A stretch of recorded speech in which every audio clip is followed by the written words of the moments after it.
14 February.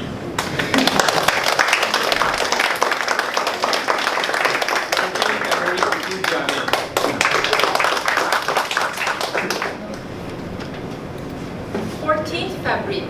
So what are the first few things that would be popping up in your mind when you think of this date? Single survivor. Chocolate. Broke. Well, sorry to disappoint you, but I will not be talking about any of these topics tonight. And this has nothing to do with any stories about bad breakups or awful rejections either. This is about an unfortunate event which happened to me 5 years ago on this very day, which has nearly crushed me physically and mentally.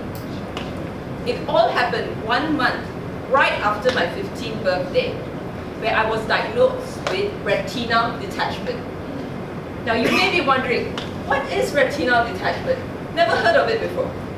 Well, retinal detachment is whereby the retina, a thin layer in our eye, being pulled away from its original position. This will lead to permanent blindness if not treated as soon as possible. So 14th February is the day where I have to undergo my very first major surgery in my life in order to preserve my sight. Later did I know that 14th February was only the beginning of my torture, and what comes after that was on a whole new level. During my 1 month recovery period, I can barely keep my eyes open due to the excruciating pain. But for all the times when I was blind as a bat, my mother would always be there to support me, both physically and mentally, throughout that period.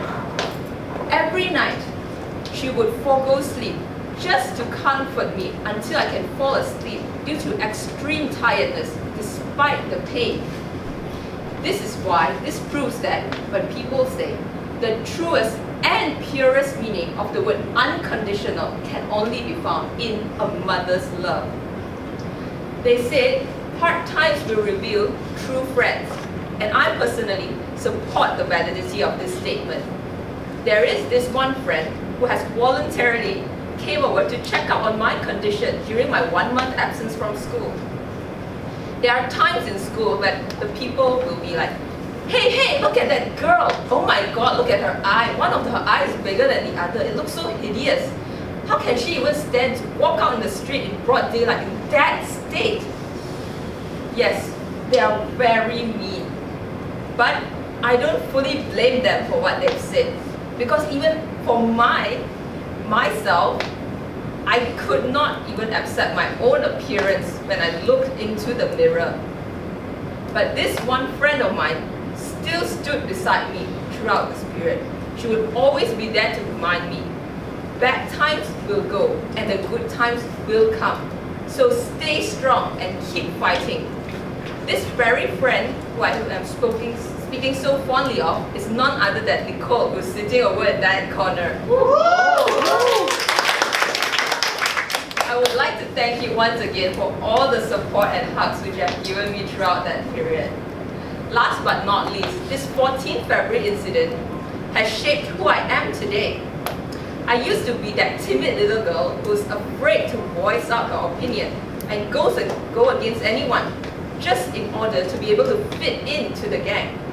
But now, I learned it is never a sin to stand up for what you believe in and fight for what you think is right.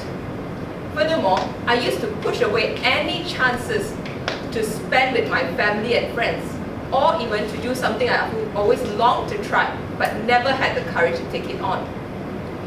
Traveling was one of my favorite hobbies, but being what Malaysian Hokkiens call the kiasu kid that I am, I would always choose to stay at home to study the syllabus which will only be taught by the teachers in the following semester, instead of traveling or going on vacation with your loved ones or trying on a new activity which you perceive as fun but you think, it's a waste of time, let's forget it for now. After the surgery, I always put spending valuable bonding time with my loved ones and traveling around the world to explore the outside world at the top of my to-do list. 14th February is the day for most of you where you would hold precious and valuable good memories.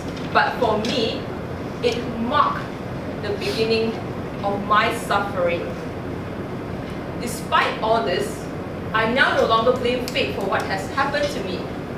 In fact, I'm actually very grateful that it has taught me to live life at the moment and cherish those around you, as you never know when God will need them back.